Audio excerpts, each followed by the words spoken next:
Time magazine just released this new cover in her honor, which will be available on newsstands in this forthcoming week. Mourners have been stopping by the Supreme Court all day, leaving flowers and notes and other tributes as flags at the White House and the U.S. Capitol fly at half-staff nearby. She died yesterday at the age of 87 of complications from pancreatic cancer.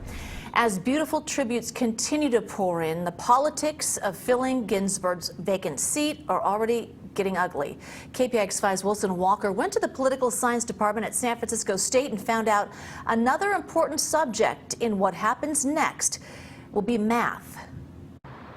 All indications are that the president and the Senate Majority Leader will move ahead with the Supreme Court nominee. Now, for starters, there is the question of whether or not it will work. And what if it does? Here's the thing, Republican senators, this is the most important thing. And they've been talking about this for decades. Very little doubt Mitch McConnell will take his shot, says political science professor Jason McDaniel. The big questions now surround the math in the Senate.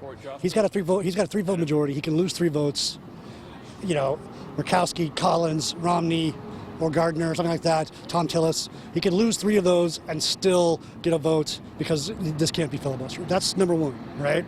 One variable in the equation is Arizona's special election for the seat once held by John McCain. If Democrat Mark Kelly does win that race, he could be seated as soon as the vote is finalized. And he's way ahead right now. So that means if he wins that race and they try to do this in the lame duck session, that might lower McConnell's math to only a 2-seat majority. But math can always get more complicated, and that might be the case if Republicans do confirm a Trump nominee. Democrats, a lot of Democrats are talking right now that if they do this, if they go forward with this, they're going to put 4 more new justices in the Supreme Court. So that's another kind of math, right? 13-9.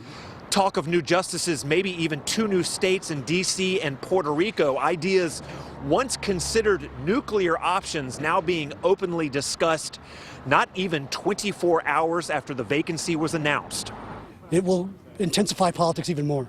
And some of the worst times in our country's history in terms of the politics were adding new states and Supreme Court situation, court packing under FDR, adding new states before and after the Civil War. We could be in for that kind of political environment, right now because of this. In San Francisco, Wilson Walker, KPIX5.